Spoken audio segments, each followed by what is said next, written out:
welcome to Population Collapse. I hope you can see my screen, where we'll be exploring the impact of population decline, aging, and policy responses to them on all of our futures. I'm delighted to be here with you.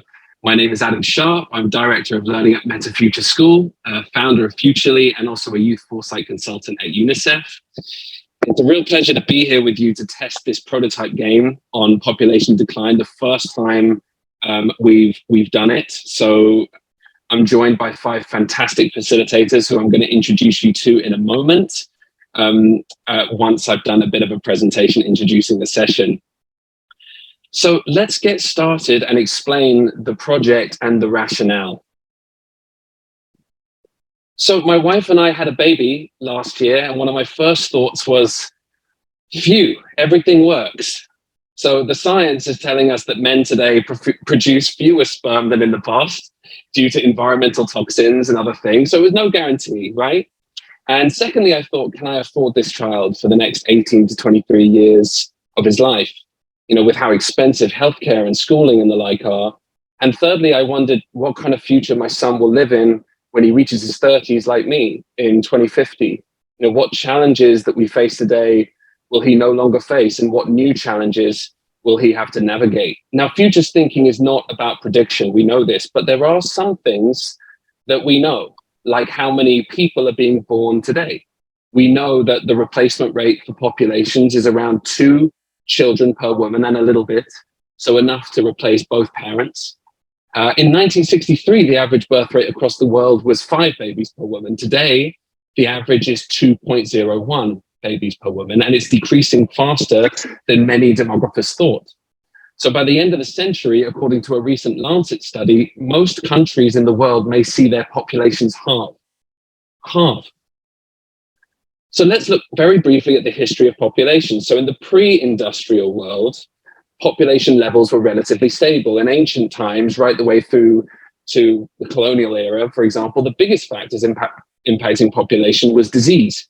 Some 2 of every 5 children born would die, and people lived hard and very short lives. If disease didn't kill you, war and crime would.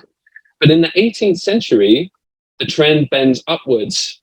By 1800, we passed 1 billion people, and thanks to the agricultural and industrial revolutions, people were having more children and living longer, you know, due to sanitation and vaccines. Even in the 20th century, with World War I, World War II, Spanish flu, populations grew and grew and grew. But in some places that were becoming more developed and more urbanized, like the US and Europe and the Western world, population growth ceased. What's happened is the developing world is catching up. Now, reducing the death rate and prolonging lives is one of the greatest development miracles in human history. But the birth rate now is dropping dramatically in much of the world, except for, say, Central and Western Africa. Much of these demographic shifts are happening here in Asia. So most of the population growth in the 20th century was in countries like Bangladesh, where population tripled from 50 to 150 million. 50 years ago, the year of independence of Bangladesh, there were 7 babies per woman with a lifespan of less than 50 years. Today, the birth rate is 2.01 per woman, and it's declining, and the lifespan is 70. So in 50 years, Bangladesh is transformed. It's an absolute miracle. This is Thailand Day. Thailand, where I live, where my son was born, has declined to 1.5 babies per woman, way below replacement rate. This is the lowest in Southeast Asia. Thailand has its own unique challenges. It's heading towards becoming a super aged society where the number of people over 60 will account for more than 1/5 of the population. So Thailand's facing ballooning health costs, while at the same time, the labor pool is shrinking and economic prospects for growth are limited because of this decline. So Thailand is now scrambling to encourage people to have more babies, right? So they're offering more childcare and facility centers. They're even paying social media influencers to showcase the joys of family life online, right? Get that. Now, China, births in China fell to a record low in 2021 to 1.6, again, well below replacement rate. And we all know China had a 1-child policy for a long time, and now they went from 2-child policy to 3 very, very quickly. But the social norm of having less children has not shifted with the change in policy. It's hard to change the social norm. So authorities in Beijing have started to offer families cash subsidies. Also, hospitals, meanwhile, are turning away men seeking vasectomies.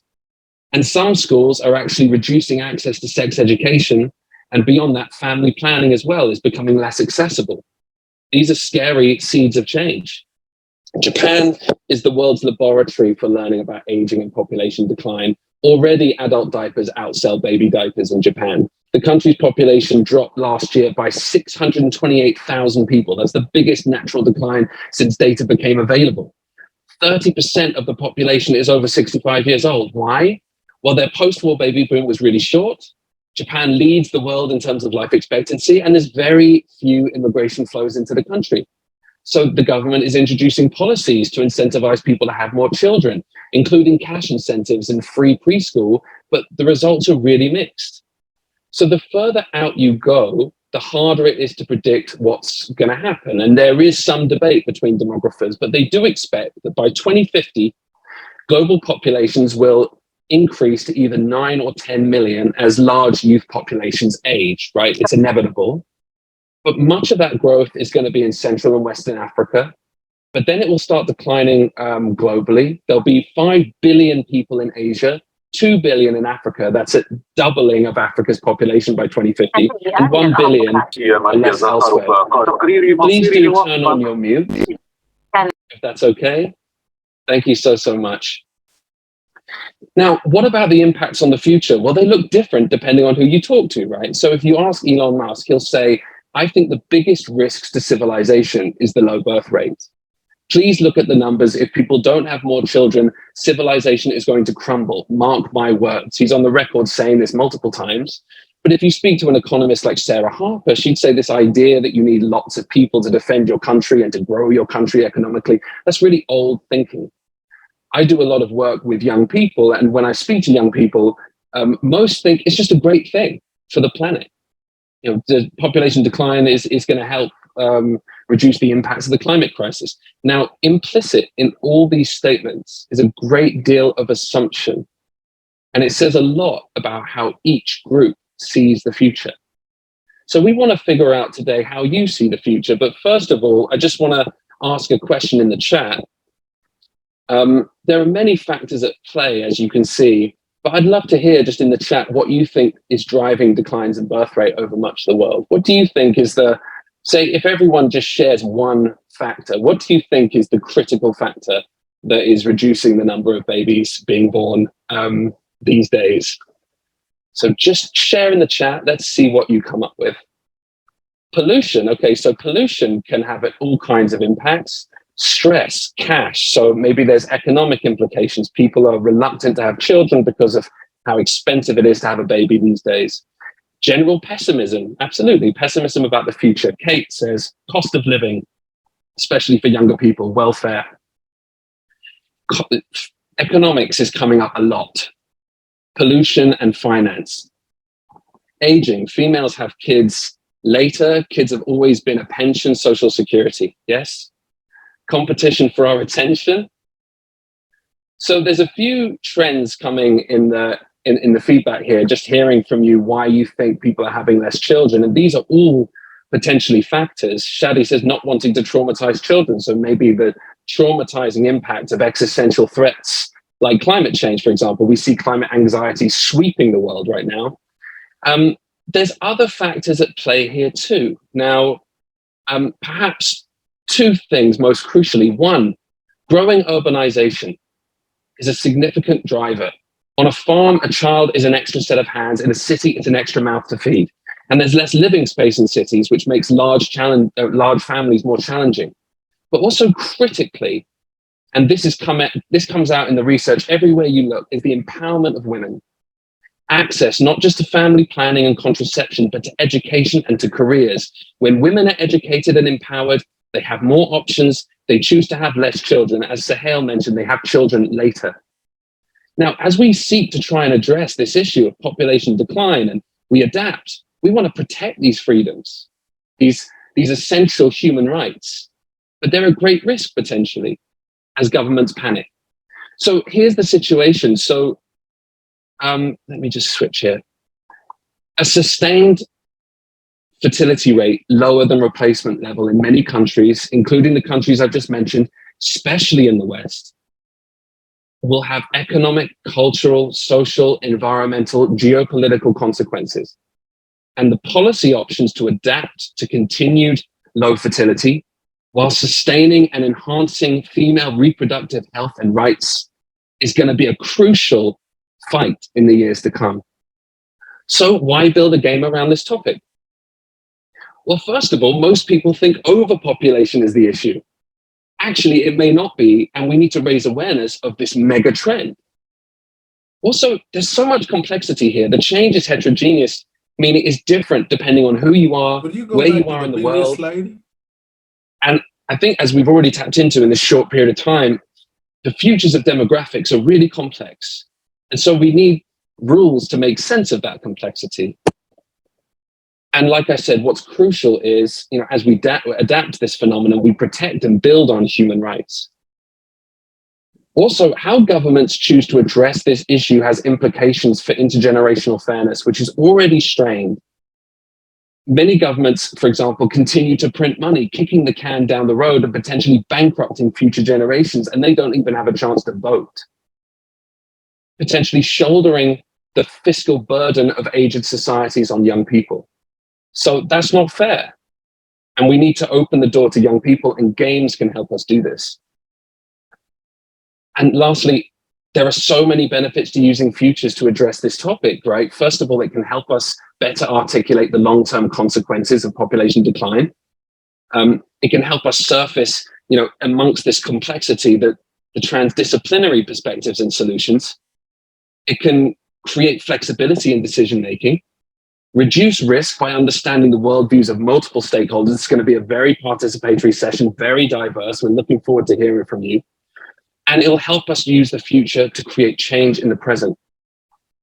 Now, I'm going to switch over to Mural, which is something we're going to use in a moment. And Apple, one of the APFN team, is going to drop the link in the chat. So what is population collapse? This is a prototype game that helps us understand demographic change, build futures literacy, create alternative futures, and hopefully get ahead of future disruptions. Ultimately, like I said, it's about using the future to change the present. Why use games? Help us manage complexity, help make it more accessible to different generations. Game rules. We've created sets of policy, culture, technology, and scenario cards to inform your discussion around possible, probable, preferred futures in 2050. The idea is that you're going to work together in groups to discuss the implications of these cards on the future and try to anticipate how the world might change because of them. At the end of your 50 minutes working together in groups, you're going to present the scenario back, but it's going to be a news broadcast from 2050. So you're going to present like a news broadcast. Hello and welcome to APFN News. It'll be like that. So a bit of a role play, a bit of fun, a way for us to engage with these different futures in again, an accessible way. But we don't want you to worry too much about making that presentation back perfectly. What matters is the conversations that you're having. And you'll have great facilitators to help guide that. Here are the different cards. And why use cards? Well, first of all, they can provoke out-of-the-box thinking. Also, combining policy, culture, technology, narrative, this automatically is surfacing those transdisciplinary perspectives and solutions I discussed. And also, it gives our facilitators flexibility. It enables our facilitators to choose which cards to use and when, depending on their own preference. And so all of these facilitators have looked at this and decided their own way of introducing cards to you. And so that's what I'd like us to move on to now. I'm going to stop sharing my screen, and I just want each of our facilitators to introduce themselves briefly. Just 20, 30 seconds, who you are, where you're from. Let's get started with Aura. And if we have enough Thai speakers, we'll create a Thai group that Aura will facilitate. So Aura, go ahead. Yes, thank you. Hi, everyone. My name is Aura Orn, and I am the Director of the School of Public Policy at Chiang Mai, and I'll be facilitating in Thai. I think we have about 5 Thai speakers, or if any of you are more Thai speaking without a Thai name, let us know, and you'll do the session with me in Thai. Thank you. Great. Tiana? Hello, everyone. Tiana Brown. I'm working at the World Organization for Animal Health in Paris. I'm a Foresight advisor here. I'll be actually co-facilitating with another facilitator. We just thought we would play off of one another. So maybe I could introduce 𝗪𝗿𝘁𝗵. Great. Hi everyone, this is Shadi, and I'm currently working with UN Women, but I'm also a consultant, and my area of focus is youth. So excited to be here and to co-facilitate with Tiana. We're happy to have you with us. Finn Strivens. Hi everyone, I'm Finn. I'll be facilitating Group 4. I'm based in London and I'm currently a designer and Foresight practitioner, sort of specializing in designerly, experiential and sort of game design using Foresight. And lastly, David, Group 3. Hi everyone, I'm David, facilitating Group 3, as Adam just said. I'm a youth development specialist at UNESCO Bangkok, based in Bangkok. So looking forward to meeting my group and the rest of you. All right, great. So you've all got the mural link in the chat. If you can't access mural, don't worry, just contribute in the chat of Zoom, and I'm sure someone's going to help populate the mural for you. You have different groups. Here, you have boards to work on. Forgive me. So here we are. Group 4 is with Finn. Group 3 with David. Group 2 with Shadi and Tiana. And Group 1 with Aura. You'll draw cards. You'll put them here. You'll brainstorm here and start building out your ideas in the scenario board. I'm going to stop talking. You have 50 minutes. Enjoy these conversations. That's what this is all about. And we will see you on the other side. PJ, go ahead and create these breakout rooms. Thank you so much, everyone. All right. So let's go into gallery view. Welcome back, everyone. Just a quick round of applause for our facilitators, some of whom are very new to Futures, some very experienced. It's a really good, diverse group. Thank you guys so much. So we have 20 minutes left. So we're going to get right into the presentations. Just a couple of things to remember. Don't take it too serious. Let's have fun. Don't let perfect be the enemy of good. There is going to be a timer on screen. We're going to hold you to 3 minutes, guys. Okay? 3 minutes per session. Just follow the timer. Build it into your feedback if you like. And we're going to start right off the bat with Group 1. Our Thai group now has to switch back to English language, I'm afraid. Aura, the team, the floor is yours. PJ, go with that timer. Okay, I'm making sure that my team is back here, because just now, once the room was closed, we were kind of kicked out. But Nok, are you here? Yes. Ah, okay. Yes, so news. Go ahead, Nok. Oh, am I supposed to explain something? Sorry, I didn't. You don't have to. Just begin. Let's go. Okay, so our headline news is collapse for transformation. So go ahead. Would you please, Atan, would you share your headline, please? Oh yes, sure. If you can. Yes, thank you. Sure. I'll share while you speak.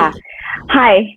This is 𝗪𝗶𝘁𝗵. I'm reporting live from Chiang Mai City, and today is the end of 2033. We are kind of reporting what's happening in the past year, and we're gonna have some interviews with people. The world is now in the past in 2033. The world has Chiang Mai has experienced unprecedented inequality. There are a lot more human trafficking in this area, and now everyone is working. There's no more retirement. Everyone is working to their limit, but they are getting financial support every 10 years. We're going to be interviewing the first person, and his name is Best. Hi, Best.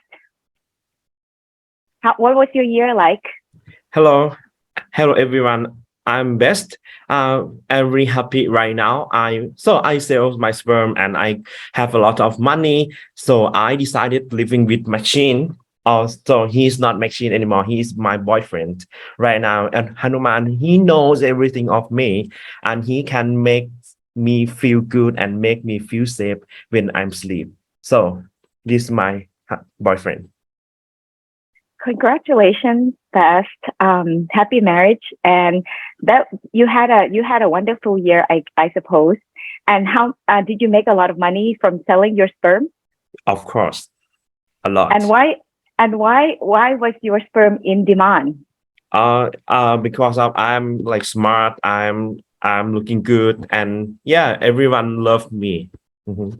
Oh, great! That's such a good life for you. We have only 50 seconds left. Yes, then let's hear also from 𝗵. Let's see if 𝗵 has the best year as well. This year is a nightmare for me, and I think it will continue to be this way. I'm not chosen. My physical appearance is not good as best, and I have to tolerate this. And all the rich people are getting very, very duplicating. They are duplicating themselves, and me, my family will not going to continue because I'm not rich and I'm not good looking. Oh, it's okay, 𝗵. Cheer up. We're gonna have to find solutions for you. Let's turn to Mr. Anand, our policymaker. He's gonna come up with solutions to make both of them happy in the next year. Hello, everyone. I think this is a new opportunity to redesign, to create a new economic and redistribution system that we focus on love, happiness, well-being, not money. Welcome to the new world. Let's transform together. Thank you. Great. Wow. Thank you, Mr. Anand. Everyone, round of applause for the Thai team. Fantastic job, guys. And let's stop sharing screen for a moment and maybe tell us, what were your cards? Actually, you can show us on the screen if you like. What were the cards that you got? So, no more retirement, 1 year paternity leave as standard, robot revolution, longevity tech, and gene editing. Yeah. Fantastic. And if you have any other insights from your group discussions, please share it in the chat. I'm sure everyone would. And also we can look at the mural as well. But any final thoughts, Aura, for just the last 20 seconds before I hand over? Yeah, I think we did a great job. We tried to look at the actual collapse that could happen due to the inequalities, access to robotics and all the other technologies, and how this relates to population. And then what we try to continue with the transformation and give hope to our future going forward. But we raised really critical questions, so I was really happy with the team. Great. Well done, Team 1. Let's go to Group 2, hosted by Shadi and Tiana. Let's stop sharing screen. Let's get right into it. Stop sharing screen there if you can. And Group 2, your 3 minutes starts now.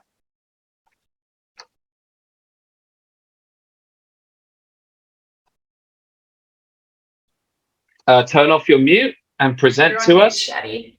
Oh, it's not. Can you hear me now? Yes. Okay. Breaking news. Year 2050. I am today talking to 2 experts with regards to some of the most pressing issues of our world. Together with Mika's sister stage and with 𝗪𝗫, if I pronounce it correctly, we're going to address some of our challenges. So I'm handing over to 𝗪𝗫 to talk about the recent challenges that the government has been having with our population. Thank you, Shadi. The government is very much cracking down on the youth and professionals who are actually making the great escape from the city. The city has been all the cities all across the world has turned it from megapolises into mega health because of because of constant migration from the countryside and basically unsustainable growth in the cities. As a result, several youth groups and professionals have decided to return back to depopulated areas. And when they have returned, they have found that basically the nature has got rid of a lot of the damages that was done in the past. They have clean water and very rich soil in which it could be used for agriculture and so forth. And as a result of it, they've decided to very much respect ecology and live in sync with the nature. However, they have refused to pay taxes and contribute to the national government. And also, they are refusing medical services in which they do not wish to pay for. And obviously, the governments expect them to contribute, as they may become a burden on the eventually in the coming decades. So this is going to be an interesting renegotiation of a social contract. Back to you, Shadi. Wonderful points. I'm wondering what Mika can tell us about the moral and ethical dimensions of these developments. Thank you so much, Shadi. I'm a professor of moral philosophy. So let me comment on the ethical aspects. Now that our AE's friends are getting more and more jobs, we have more time actually, which is a great and precious value. We have more time for the health issues, for dealing with social relationships, for free times, but I don't know if every one of us recognize that we have less and less human agency over the decisions and the processes and the ownership of our decisions. The processes are self-managed most of the times. Overall, there's a loss of moral agency in human beings, which has also other effects. For example, we are losing practice and skills, and our problem-solving decrease, which means there's a highly cognitive decline and a sort of cognitive bankruptcy. We need to pay attention to these aspects because, yes, the AE may work for us, but we don't need to give them the leadership over our life and processes. Thank you so much. Fantastic. That's great food for thought. We will see you in the next program. Well done, Group 2. Excellent job. Please share your feedback in the chat because I think we're going to need to move right on. But fantastic job. There are your cards. You chose a scenario card, continued growth, also rejuvenating depopulated areas, artificial intelligence demonstrated by machines, okay, longevity tech, and young people go off grid. Fantastic job. Let's go to Group 3. Let's keep the timer. Highlighted, spotlighted. Let's put a spotlight on David Young, and Group 3. Your time starts now.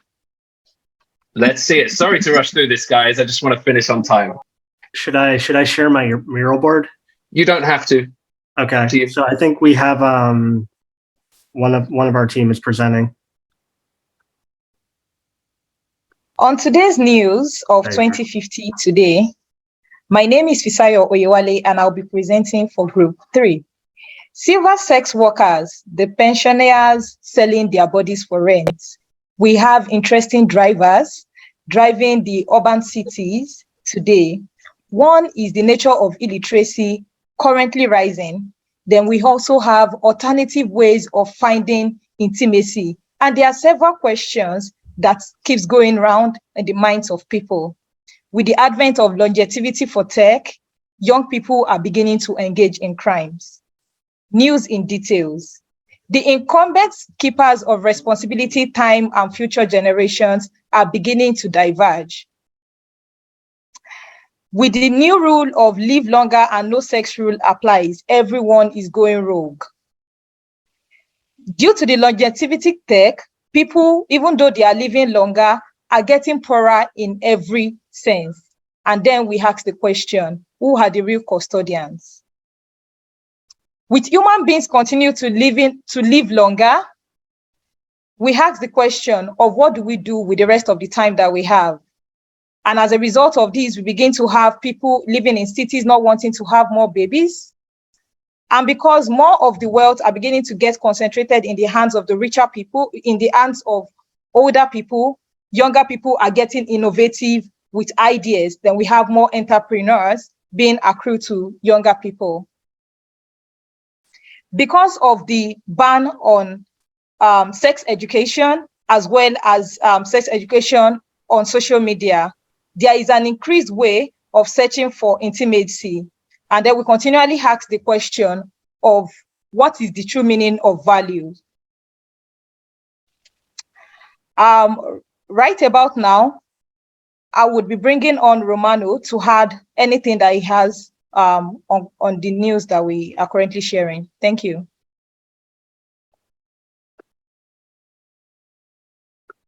Thank you very much for the surprise, 𝗪𝗫𝘁. Nothing to add. Right back to you. All right. I think we have some time to save to hand back to Adam. Thank you. Okay, well done, Group 3. Outstanding report from the field, Romano. Well done, 𝗪𝗫𝘁. Great job. And let's see, what were your cards, 𝗪𝗫𝘁? I think we saw them briefly. You had 3 cards, right? Band, sex, education. Urban world, so the majority of humanity is living in cities, and longevity tech, technology that enables people to survive past the average age of death. Well done, Group 3. Thank you. Please put your questions and your insights in the comments. Let's go for the final team, Group 4, facilitated by Finn. Finn and Group 4, take it away. PJ, set the timer. Headline today that our AI automated childcare support has been hacked. We are hearing that over 300,000 families have been affected. This comes as the new technology has taken off in countries across the world, but now we are worried for the welfare of our children. This technology is an implantable brain-machine interface which allows for direct communication between the brain and machines, meaning parents can look after their children from afar. Over the last 50 years, the cost of living crisis, childcare costs rising, has led to population collapse, with less people affording the cost of having a child. This new technology was able to fix the cost of living, cost of having children, allowing our intergenerational populations to work. Going over to Head of AI and Technology of the World Government, Finn, what will be the impact of this recent hack on families? Thank you very much for having you on the show. I just want to stress that there is really no need for people to be alarmed about this most recent hack. I think the civil society response has blown the issue totally out of proportion. We're already developing new algorithms to counter the corruption of the current generation and to make sure that the next one is fully prepared to ensure all forms of educational and upbringing malware prevention. We just want to really stress that parents are really positive about the effects that this technology is having on their life, and the older generations are still fully committed and investing in these technologies. So there is really no reason for the market to worry about the future of this technology. Final thing is that the response in the last few days has really focused on this issue of cultural heritage and making sure our children are brought up with the right values, but we want to just stress that the future is technology. We will be moving forward with it, but we want to make sure we bring everybody along and work hand in hand to ensure that their cultures and their values are fully part of the new integrated AI systems that we make in the future. Thank you for having me. That was a very calculated response, Finn. But I do want to ask, how will this affect efforts to rejuvenate depopulating areas? I know that's a big thing the government has been doing recently. The government has been working, and we really care to make sure all areas of our nation and global are brought along on this journey, and we'll be having consultations throughout with all different areas of these depopulating areas to make sure nobody is left behind. Thank you very much, Finn, and that is all from APFN News. Well done, Group 4. Fantastic. And can you tell us your cards? I can tell everyone your cards if you like. Oh yeah, go ahead, please.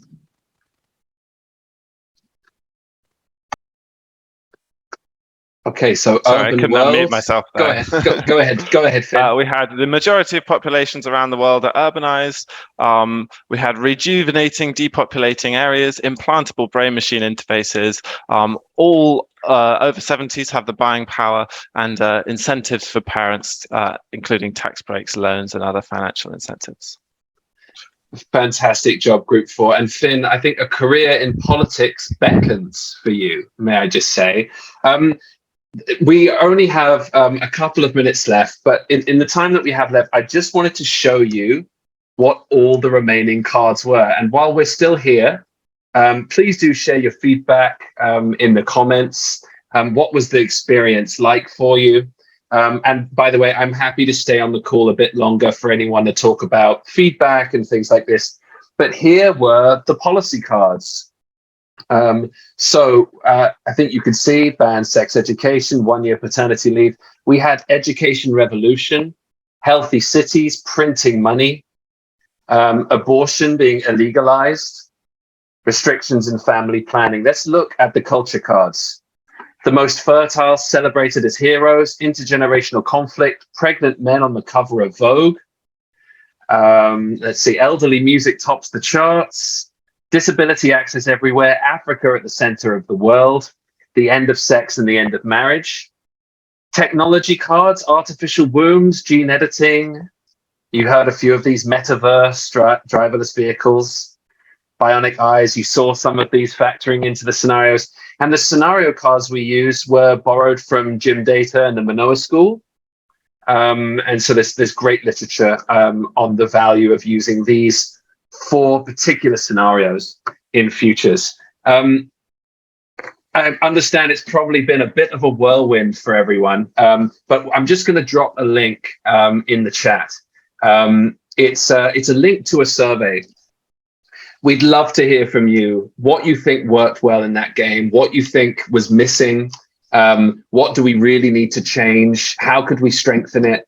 We'd love your feedback to tinker and tailor and optimize this game. If you'd like us to play the game again, maybe for a particular context. This was for APFN, so global, so it had to be quite general, but could be interesting doing this for a particular country or in a particular organization or group of organizations. Let's stay connected, and thank you so much for taking part. And if you'd like to stay on the line for a bit longer, I'm happy to stay and chat through. But big thank you to the facilitators who really helped co-design this game. Aura, David, Tiana, Shadi, Finn. This was really a team effort from everyone. And a big thank you to all of our presenters as well. Some quite fascinating futures were shared here that were really off the wall. And I'm just looking at some of the feedback here. Wonderful workshop. That's great. Kate, Siri, we need you to come and play this at the Future Generations team in Wales. We would love to. You should still be facilitating, Kate. Yes, Basia suggested we should have a hackathon as soon as possible so we can get artificial intelligence to raise our kids for us. I think that's a great idea, Basia. Housen said the cards were very provocative. Thank you. Please do. Have we shared the link to the survey yet? Have we shared the link? The link is also in the mural board. Let me pull it out. But for those of you, I want to be, I want to make sure we finish on time. A big thank you to everyone. This is the final session of the fifth day of APFN 8. Join us tomorrow for sessions from Manila with Sherman Cruz and the team. And thank you so much. And stay on if you'd like to keep chatting. Thank you so much. Fantastic.